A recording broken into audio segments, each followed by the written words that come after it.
Vous avez faim? Ça tombe bien. Tous à table, c'est l'émission qui parle de votre alimentation sur Graffiti Urban Radio, présentée par Frédéric. Salut les gourmets, salut les gourmands, soyez les bienvenus dans Tous à table. Cette semaine, je vous propose de découvrir une cabane, mais attention, pas besoin de grimper dans les arbres. C'est une cabane qui vous propose un produit que vous connaissez peut-être ou pas, et que je vous propose de découvrir. La cabane, elle est située à Rosnay, pas très loin de Mareuil-sur-Lay, pour ceux qui connaissent, et il s'agit de la cabane Kombucha. Je suis en compagnie d'Émilie Sullivan de Jong et de son mari Morgane de Jong pour découvrir cette micro-brasserie artisanale. Bonjour Émilie. Bonjour tout le monde. Bonjour Morgane. Bonjour à tous. Alors, le kombucha, c'est quelque chose que vous connaissez peut-être ou pas. On va en parler tout de suite. D'abord, merci beaucoup de m'accueillir dans votre cabane au milieu des arbres dans la campagne de Rosnay. C'est super sympa. Et d'ailleurs, on parlera aussi des visites que vous faites pour le public. Mais on va d'abord commencer par faire un petit peu connaissance et parler de vous. Qui êtes-vous? D'où venez-vous? Qu'avez-vous fait? Et on va commencer par Émilie. Vous venez d'où, Émilie? Je viens de l'autre côté de l'océan, aux États-Unis. Aux États-Unis. Et je sais que Morgane est un passionné de surf. C'est pas en surf qu'il est allé vous rencontrer. Si, en fait, oui, à Costa Rica en 2016. Excellent. Et qu'est-ce que vous faisiez quand vous étiez aux États-Unis? J'étais dans un magasin, j'ai fait le mode, le vêtement pour le magasin pour mettre dans la fenêtre pour un énorme magasin, ça s'appelle Macy's. Mais avant, j'ai fait le kombucha à une brasserie aux États-Unis à Long Island, New York. Et dans cette brasserie d'ailleurs de Long Island, vous en avez brassé des litres de kombucha. Je crois que c'était jusqu'à 4000 litres, c'était énorme. Oui, c'était 4000 litres toutes les 2 semaines. Et là-bas, j'apprends pour comment faire la grosse quantité de kombucha. Et c'est vraiment plus connu là-bas et tout le monde connaît bien. Et c'est comme ça que la rencontre avec Morgane vous a emmené jusqu'en Vendée. C'est ça, exactement. Je commence à faire le kombucha ici à Rosnay. Je commence à faire un petit marché ici à une paysanne boulangère, s'appelle Petit Gant. Et tout le monde adorait à Rosnay. Ils disaient continue à brasser ça, continue. C'est OK. Et voilà, et on va parler après de toute la partie production du kombucha. Faisons connaissance maintenant avec Morgane. Vous venez d'où? Moi, je suis originaire de juste à côté, le Champ-Saint-Père. Ensuite, mes parents se sont séparés. Mon père est venu ici à Rosnay. Donc la maison où on est actuellement, c'est chez lui. Et ma mère est à La Roche-sur-Yon, où j'ai fait mes études. Franco-néerlandais, je crois. C'est ça, multilingue depuis la naissance. Donc passionné de surf, de nature et d'évasion. Tout à fait. Donc la rencontre avec Émilie, ça s'est passé au Costa Rica en 2016 à travers un long voyage où j'ai découvert notamment la permaculture que je suis venu à appliquer ici dans le jardin. On en parlera juste après de ce qu'on y fait. Et alors pourquoi vous avez choisi ce style de production de kombucha ici en Vendée? Parce qu'Émilie en avait déjà fait ou parce que c'était une chose que vous aviez déjà réfléchi à l'avance? Alors pas du tout, hein. Nous au début on souhaitait s'installer à la ferme et faire pousser des champignons comestibles. Alors c'était pas du tout ça. Moi le kombucha je ne connaissais pas du tout avant qu'Émilie m'y introduise. J'étais pas trop convaincu au début, comme la plupart des gens quand ils découvrent. C'est un peu bizarre tout ça, c'est un peu mystique. Et en fait, c'est grâce au Covid, pour la petite histoire, grâce au Covid que Émilie a réussi à trouver un job dans une brasserie de kombucha aux États-Unis, ce qui malheureusement nous a séparés pendant plusieurs mois, alors qu'elle devait venir ici. Ça s'est joué à quelques jours. Mais au final, c'est grâce à ça qu'elle a pu avoir les compétences pour brasser du kombucha de façon professionnelle.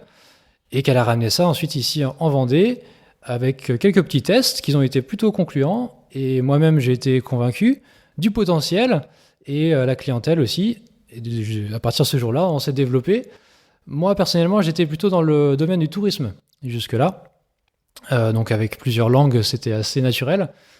Et voilà, je me suis reconverti dans la brasserie, la kombucha, pour être autonome et être nos propres patrons. Alors, on parle de kombucha depuis le début de l'émission. Pour ceux qui ne connaissent pas, qu'est-ce que c'est que le kombucha? OK. Le kombucha, à base, c'est une thé fermenté avec du sucre de canne bio. Nous utilisons thé noir et thé vert. Et en tout cas, c'est une fermentation pour 1 mois. Et la mer, en fait, une mer, c'est un peu comme la mer de vinaigre.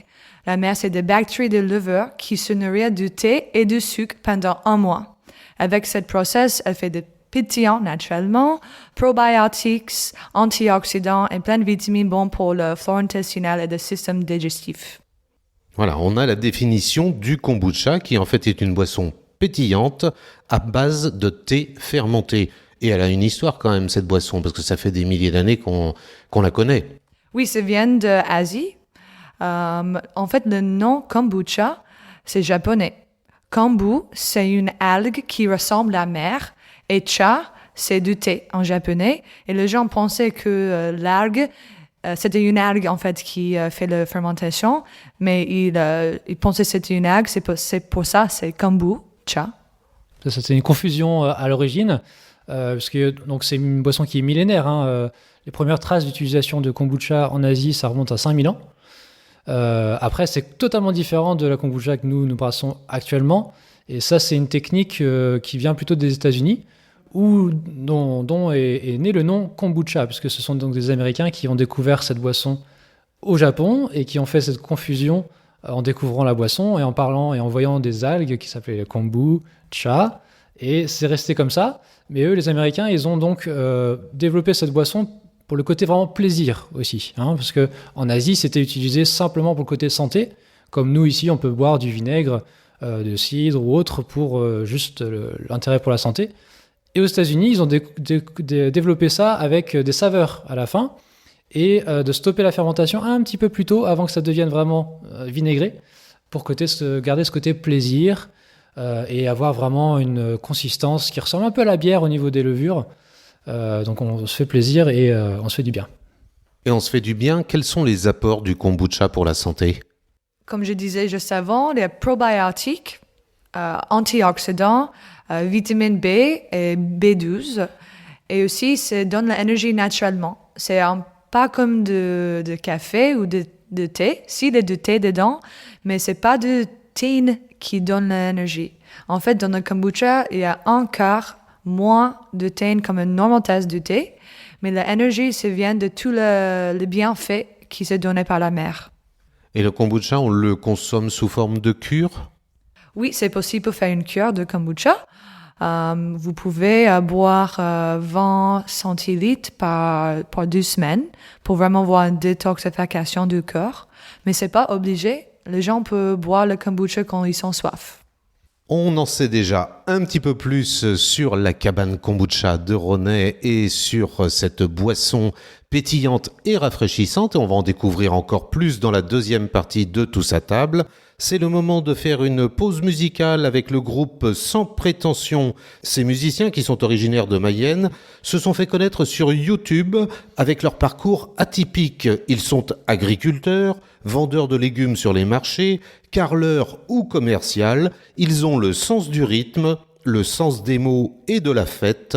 Voici leur titre qui porte le nom du groupe Sans Prétention. Sans prétention, on est plutôt jolis garçons. Sans prétention, on est les rois de la chanson.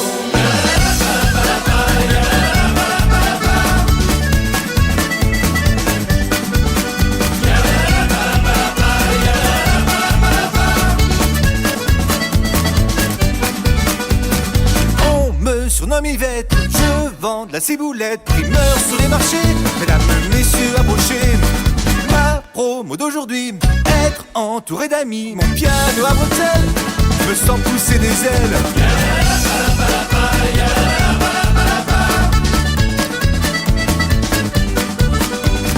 J'ai mes habitudes dans mon bureau d'études, car dans mon business, tout est réglé au poil de fesses. Je suis pas du Jean Pipelette, mais derrière mes lunettes se cache un allumé qui a des problèmes de volonté. Sans prétention, on est plutôt jolis garçons. Sans prétention, on est les rois de la chanson. C'est pas notre métier, mais vous l'aurez deviné. Nous tout ce qu'on voudrait, c'est que vous en profitiez.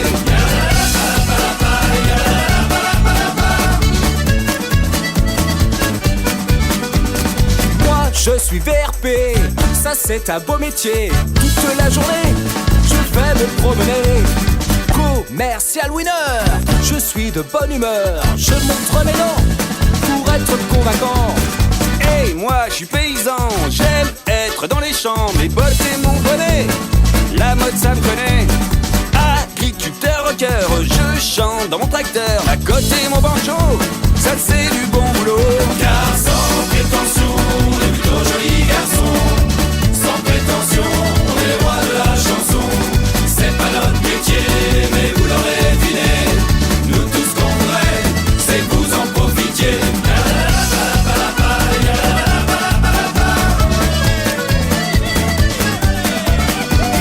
À genoux toute la journée, pas pour me prostituer, mais pour poser du carreau. Ça c'est dur pour le dos. En retard sur les chantiers, je prends le temps de boire le café, mais c'est pas le bon moment, car l'heure c'est important. On m'appelle Pépito, et je travaille dans l'auto. C'est vrai que je débloque, quand je vois tous ces pare-chocs. Avec mes baguettes, je fais tourner les majorettes. Je vais pas tout vous raconter, ou je vais finir enfermé. Sans prétention, on est plutôt joli garçon. Sans prétention, on est les rois de la chanson. C'est pas notre métier, mais vous l'aurez deviné. Nous tout ce qu'on voudrait, c'est que vous en profitiez. Bah c'est le son.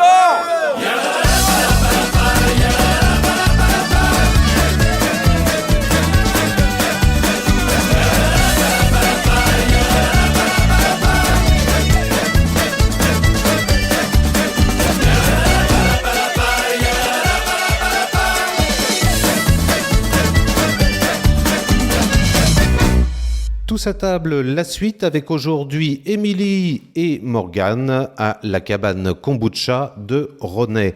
On a fait connaissance et on va maintenant aller un petit peu plus sur le côté production. Comment ça se passe? Quelles sont les différentes étapes de la fabrication du kombucha? Alors, la première partie, c'est pour faire du thé chaud. On a fait du thé chaud avec du thé noir et thé vert et mettre dessus des cannes bio dedans. Et quand ça, c'est ambiant, on y met la mer dedans. Qu'est-ce que c'est la mer? La mer, c'est une levure et des bactéries qui ressemblent un peu comme la mer de vinaigre. Et ça, elle se nourrit du thé et du sucre. Et ça dure combien de temps cette première étape avec le thé qui fermente avec la mer? Normalement, ça fait 1 mois. C'est dépendant de la température. Si c'est chaud, on arrête la fermentation plus tôt. Si c'est en hiver, on fait plus longue la fermentation. Oui, parce qu'il faut une température de 25 degrés constante et vous surveillez le pH pour savoir comment tout ça évolue à l'intérieur de cuves qui font 300 litres, je crois. C'est ça, on est 4 cuves de 300 litres. On voit chaque semaine le test. Je teste le pH, le sucre et la température pour être sûr que c'est une fermentation top. Et une fois que la fermentation est top, on ajoute des choses à l'intérieur. Il y a d'autres produits qui sont en partie cultivés par Morgane, c'est ça? Tout à fait, ouais. Donc à la fin de la fermentation, quand c'est plus sucré et pas non plus trop vinaigré, c'est là qu'on va travailler donc la saveur finale. Et là, c'est vraiment comme une brasserie de bière, on peut tout faire, tout est imaginable. Notre idée chez nous, notre particularité, c'est de travailler avec des ingrédients du jardin, donc qu'on cultive ici, notamment des aromatiques. On a notamment la sauge, la menthe, la mélisse, la lavande, le romarin et d'autres petites nouveautés à venir. Et aussi des fruits. On a notamment des pêches de vigne. Qu'est-ce qu'on a d'autre? On a de la framboise, des mûres et plein d'autres petites variétés un peu spéciales qu'on commence à développer parce qu'il faut quand même une certaine production pour pouvoir fournir la kombucha. Et donc là, tous ces produits sont ajoutés dans la cuve de fermentation et restent combien de temps 24 heures. Juste 24 heures, ça suffit. Donc 24 heures, ça suffit pour donner l'arôme au kombucha. Et la suite de la production?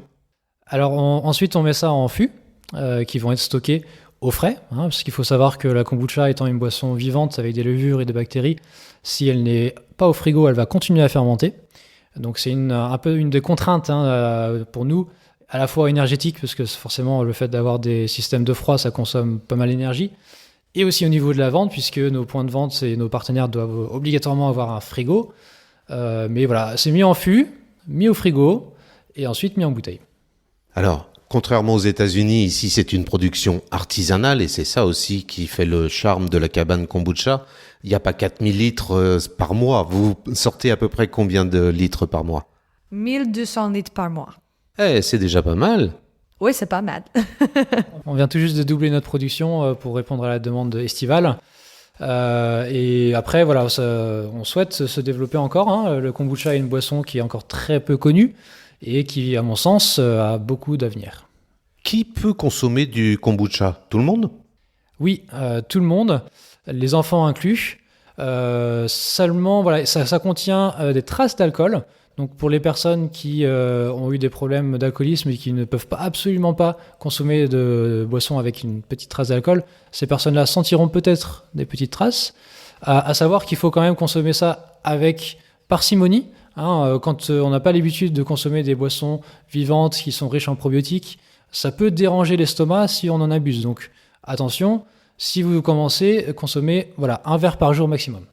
D'accord, et un verre par jour en cure, mais c'est aussi une boisson qui peut se déguster entre amis, à l'apéro, pour leur faire découvrir, parce que c'est aussi une boisson plaisir, fraîche et pétillante. Exactement.